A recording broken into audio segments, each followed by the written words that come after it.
ધોરણ 6 પ્રકરણ 13 ભારત ભૂપૃષ્ઠ આબોહવા વનસ્પતિ અને વન્યજીવ ભારત વિશાળ ભૌગોલિક વિસ્તારવાળો દેશ છે. વળી તે ભૌગોલિક વિવિધતા ધરાવે છે. આ વૈવિધ્ય આપણને વિસ્મય પમાડે છે.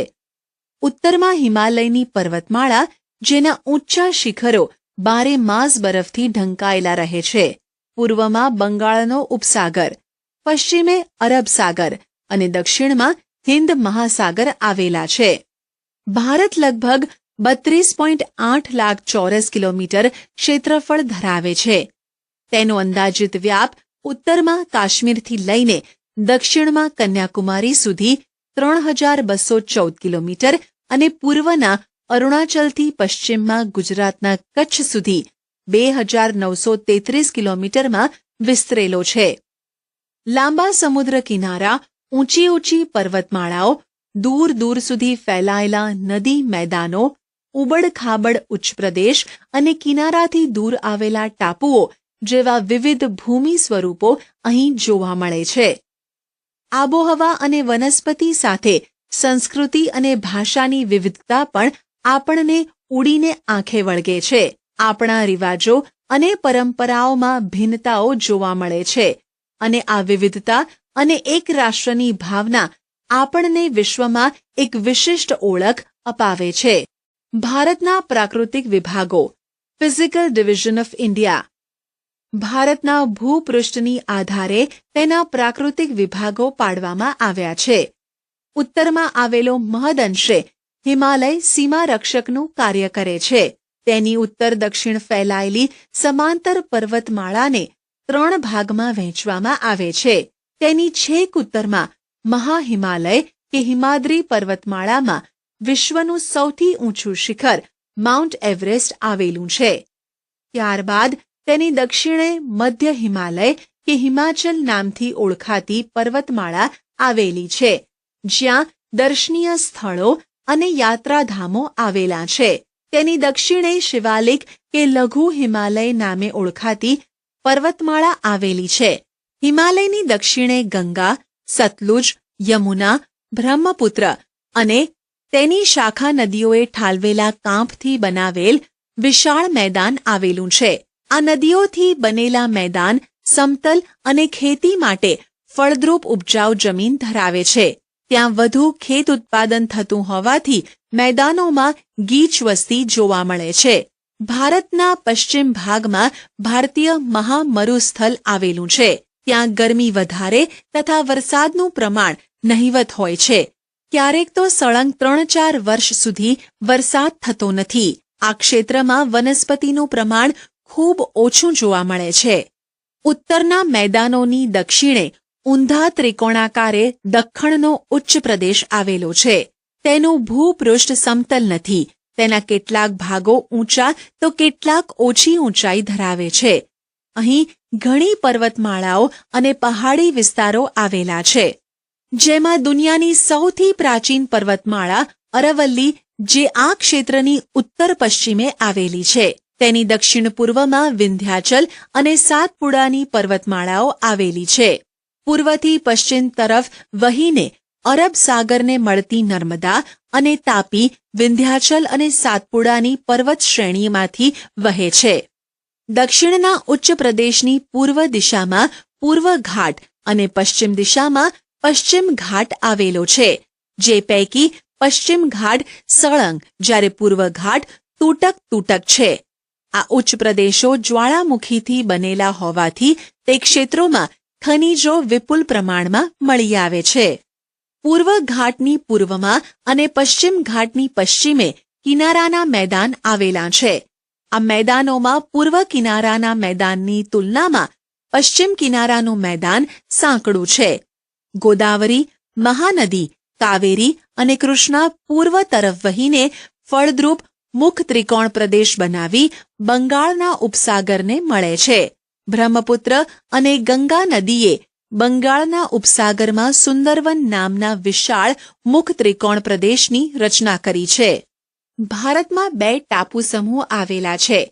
બંગાળના ઉપસાગરમાં દક્ષિણ પૂર્વે આવેલા અંદમાન અને નિકોબાર તથા અરબ સાગરમાં કેરળના કિનારાથી પશ્ચિમે પરવાળાથી બનેલા લક્ષદ્વીપ ટાપુઓ છે. ભારતની છેક દક્ષિણે હિન્દ મહાસાગર આવેલો છે. પ્રવૃત્તિ. ભારતના રેખાંકિત નકશામાં નીચેની વિગતોની નકશા પૂર્તિ કરો. 1. ભારતીય મહામરુસ્થળ. 2. ગંગાનું મેદાન. 3. હિમાલય. 5. પૂર્વ ઘાટ. 6. પશ્ચિમ ઘાટ. 7. પૂર્વ કિનારાનું મેદાન. 8. પશ્ચિમ કિનારાનું મેદાન. 9. અંદમાન નિકોબાર ટાપુઓ. 10. લક્ષદ્વીપ. 11. અરબ સાગર. 12. બંગાળનો ઉપસાગર. 13. હિન્દ મહાસાગર. ભારતની આબોહવા. વાતાવરણમાં થતા રોજિંદા ફેરફારને હવામાન કહે છે અને કોઈ પણ સ્થળમાં હવામાનના તત્વોની આશરે 30 વર્ષની સરેરાશ પરિસ્થિતિને આબોહવા કહે છે. તમે અનુભવ્યું હશે કે ક્યારેક ગરમીનું પ્રમાણ વધે તો ક્યારેક ઠંડીનું, તો વળી ક્યારેક આકાશ વાદળછાયું બની જાય છે અને સૂર્ય વાદળો પાછળ ઢંકાઈ જાય. પવન વગેરેની વિગતો તમે રેડિયો કે ટીવી દ્વારા જાણી હશે. ભારતમાં નીચે મુજબની ઋતુઓ અનુભવાય છે.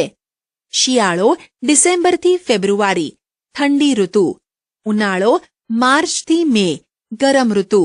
ચોમાસું જૂનથી સપ્ટેમ્બર, વર્ષા ઋતુ. પાછા ફરતા મોસમી પવનોની ઋતુ ઓક્ટોબરથી નવેમ્બર, શરદ ઋતુ, નિવર્તન ઋતુ. શિયાળો વિન્ટર. શિયાળો ઠંડીની ઋતુ છે. આ દિવસોમાં સૂર્યના કિરણો ત્રાંસા પડતા હોવાથી અને ક્યારેક હિમવર્ષા થવાથી ઉત્તરના મેદાનમાં અને હિમાલયના પર્વતીય પ્રદેશોમાં તાપમાન નીચું જાય છે. ગુજરાતના ઉત્તર ભાગમાં આવેલ વિસ્તારોમાં રાજ્યના બીજા વિસ્તારો કરતાં વધુ ઠંડી અનુભવાય છે. આ ઋતુમાં દિવસો ટૂંકા હોય છે. ઉનાળો સમર. ઉનાળો અકળાવનારી ગરમીની ઋતુ છે. આ દિવસોમાં સૂર્યના કિરણો લગભગ સીધા પડતા હોવાથી તાપમાન ઊંચું જાય છે. જો કે સમુદ્ર કિનારાના પ્રદેશોમાં ગરમીનું પ્રમાણ દેશના ખંડીય ભાગો કરતાં ઓછું રહે છે. બપોરે ગરમ સૂકા પવનો ફૂંકાય છે, જેને લૂ કહે છે. આ ઋતુ દરમિયાન ગુજરાતના ઉત્તર ભાગ અને રાજસ્થાનના પશ્ચિમ ભાગમાં વધુ ગરમી અનુભવાય છે. આ ઋતુમાં દિવસો શિયાળાની તુલનામાં લાંબા હોય છે. ચોમાસું. મોન્સૂન. ચોમાસું વરસાદની ઋતુ છે. દક્ષિણ પશ્ચિમ નૈઋત્ય દિશામાંથી વાતા પવનો સમુદ્ર પરથી ફૂંકાતા હોવાથી તે ભેજવાળા હોય છે. આ પવનો વરસાદ લાવે છે. આ પવનોનો એક ફાંટો અરબ સાગર પરથી આગળ વધી કેરળ, મહારાષ્ટ્ર, ગુજરાત અને મધ્ય ભારત સુધી પહોંચે છે. જ્યારે બીજો ફાંટો બંગાળના ઉપસાગર, અંદમાન દ્વીપ સમૂહ, પૂર્વ ભારત થઈ ગંગાના મેદાનોમાં આગળ વધે છે. આ બંને ફાંટા આગળ જતાં એકબીજાને મળી પશ્ચિમ ઉત્તર પ્રદેશ, હરિયાણા, પંજાબ અને પૂર્વ રાજસ્થાન સુધી પહોંચી વરસાદ આપે છે. વરસાદના આગમનથી ખેડૂત વર્ગ ખેતીકામમાં પ્રવૃત્ત થઈ જાય છે. આ પવનોના માર્ગમાં પર્વતો આવે ત્યારે ત્યાં વધુ વરસાદ આવે છે. ગુજરાતમાં વરસાદની શરૂઆત જૂન મહિનાના બીજા કે ત્રીજા સપ્તાહથી શરૂ થઈ જુલાઈના પહેલા સપ્તાહ સુધીમાં તો આખા ગુજરાતમાં વર્ષા ઋતુનું આગમન થઈ જાય છે. ગુજરાતમાં આ પવનોના માર્ગમાં મોટા પર્વતો ન હોવાથી વરસાદનું પ્રમાણ ઓછું હોય છે.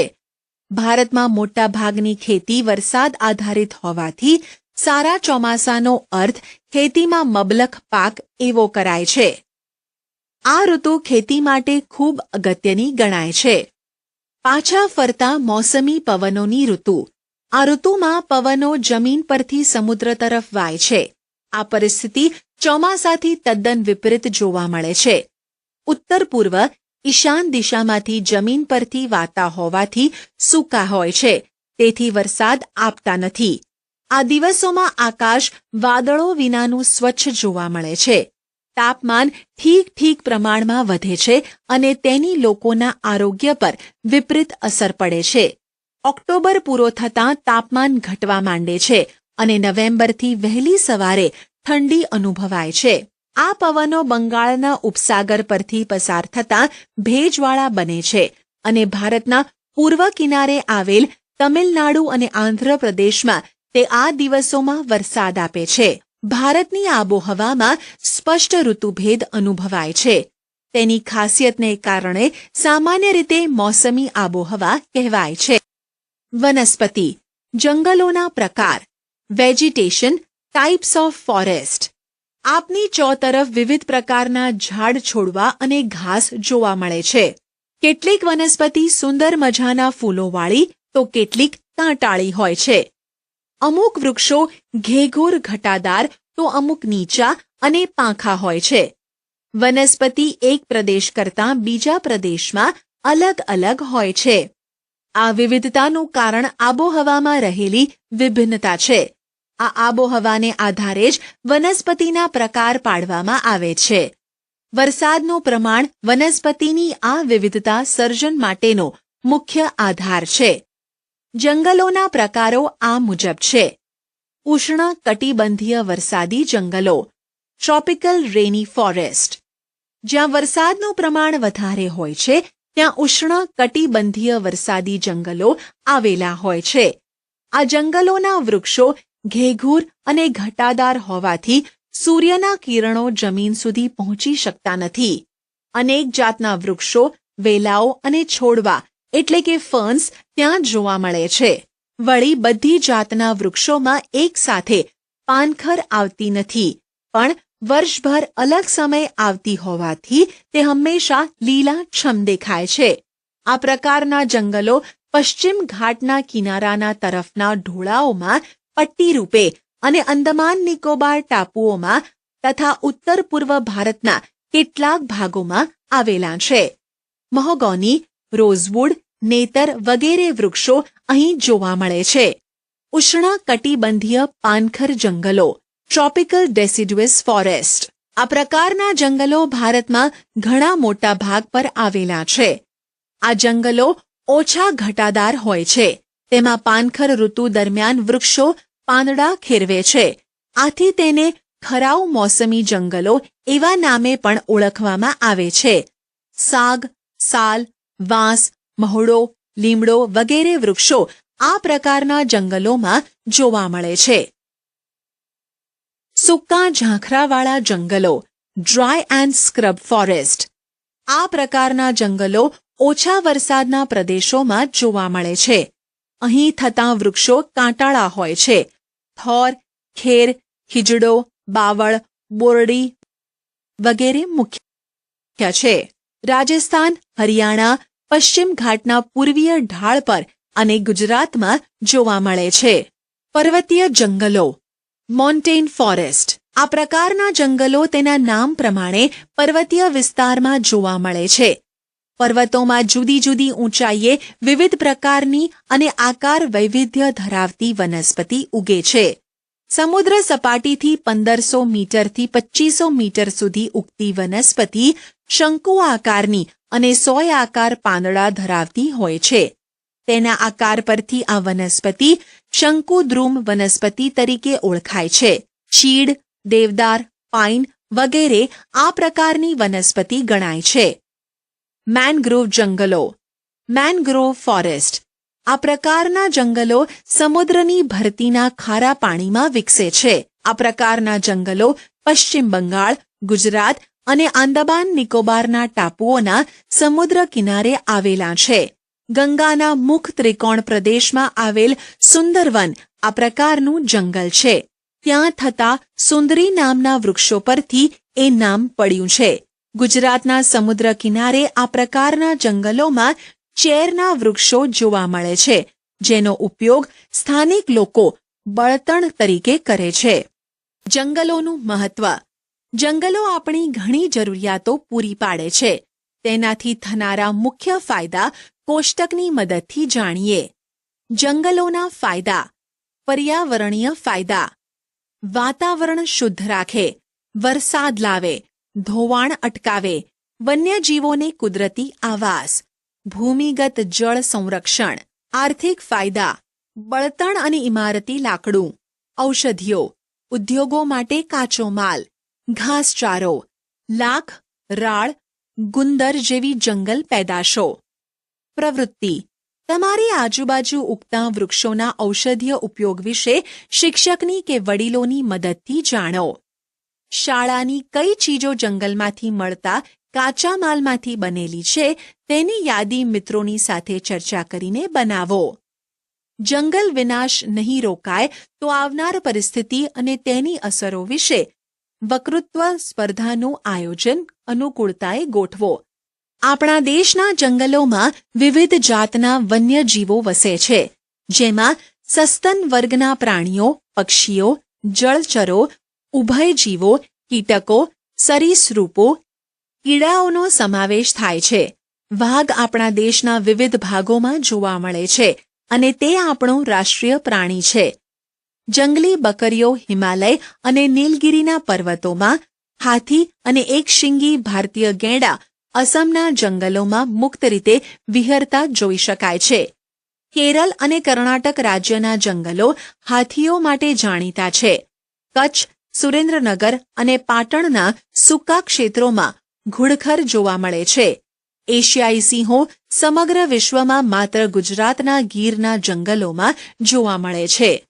ભારતમાં પક્ષીની અનેક પ્રજાતિઓ જેવી કે સારસ, બતક, કોયલ, પોપટ, ઘોરાડ, ચીબરી, કાબર, સમડી, ગીધ, ગરુડ, ઘુવડ વગેરે વસે છે.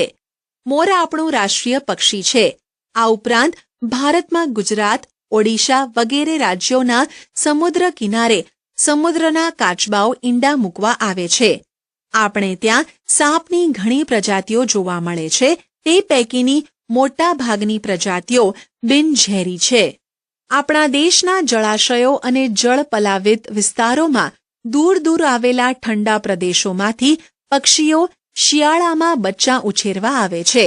ગુજરાતનું નળ સરોવર, ખીજડીયા, થોળ, છારીદંડ, કચ્છ વગેરે જગ્યાએ શિયાળા દરમિયાન હજારો વિદેશી પક્ષીઓ આવે છે અને શિયાળો પૂરો થતાં તે પોતાના વતનમાં પરત જાય છે. આવા પક્ષીઓ પ્રવાસી કે યાયાવર પક્ષીઓ નામે ઓળખાય છે. સિંહ: સિંહ ભારતમાં માત્ર ગીરના જંગલમાં જ જોવા મળે છે અને તે ગુજરાતનું રાજ્ય પ્રાણી છે. સંરક્ષણના પ્રયાસોથી તેની સંખ્યામાં વધારો થયો છે. વન વિભાગ દ્વારા પ્રવાસીઓ માટે સિંહ દર્શનના કાર્યક્રમનું આયોજન કરાય છે. જાણવા જેવું: સુરખાબ, ફ્લેમિંગો. સુરખાબ નળ સરોવર, કચ્છના રણમાં તથા કાદવિયા કે પાણીવાળા ક્ષેત્રોમાં જોવા મળે છે. તે લાંબા પગ અને સફેદ ગુલાબી ઝાંયવાળું શરીર ધરાવે છે. ભારતમાં માત્ર કચ્છમાં જ તે માળા કરે છે. જમીન પર કિચડવાળી ક્ષારીય માટીમાં નાનો ગોળ ટીંબો બનાવી તેના મથાળે ખાડો કરી તેમાં ઈંડું મૂકે છે. અભયારણ્યો, રાષ્ટ્રીય ઉદ્યાનો અને જૈવ આરક્ષિત ક્ષેત્રો, sanctuary, national parks, bio reserve zone. વન્યજીવોના સંરક્ષણના હેતુથી કેટલાક વિસ્તારોને ખાસ કાયદાકીય જોગવાઈથી નીચે મુજબના વિસ્તારો કે ક્ષેત્રો જાહેર કરવામાં આવે છે, જેની મુખ્ય વિગતોની માહિતી મેળવીએ. અભયારણ્ય. રચના: રાજ્ય સરકાર દ્વારા. અન્ય વિગતો: પાલતુ પશુઓને મંજૂરી બાદ ચરાવવાની છૂટ. ઉદાહરણ: બાલારામ અભયારણ્ય, નળ સરોવર પક્ષી અભયારણ્ય. રાષ્ટ્રીય ઉદ્યાન: રાજ્ય અને કેન્દ્ર સરકારના સંકલનથી પાલતુ પશુઓને ચરાવવા પર સંપૂર્ણ પ્રતિબંધ. ગીર રાષ્ટ્રીય ઉદ્યાન, વેળાવદર રાષ્ટ્રીય ઉદ્યાન. જૈવ આરક્ષિત ક્ષેત્ર આંતરરાષ્ટ્રીય માપદંડો મુજબ. તમામ બહારની માનવીય પ્રવૃત્તિઓ પર સંપૂર્ણ પ્રતિબંધ. કચ્છ રણનું આંશિક ક્ષેત્ર. નીલગિરીનું ક્ષેત્ર, દક્ષિણ ભારત. જંગલો અને વન્યજીવોની સુરક્ષા આપણા સૌની જવાબદારી છે. તેના સરકાર દ્વારા ઘડવામાં આવતા કાયદા અને મૂકવામાં આવતા પ્રતિબંધોનો અમલ કરવા આપણે સૌએ કટિબદ્ધ થવું પડશે. પ્રવૃત્તિ: શાળામાં વન વિભાગના અધિકારીને વક્તવ્ય માટે બોલાવી તમારા વિસ્તારની વનસ્પતિ અને વન્યજીવોની માહિતી જાણો. આશા છે કે તમને આ ઈ લર્નિંગ મોડ્યુલમાં મજા આવી હશે. આભાર.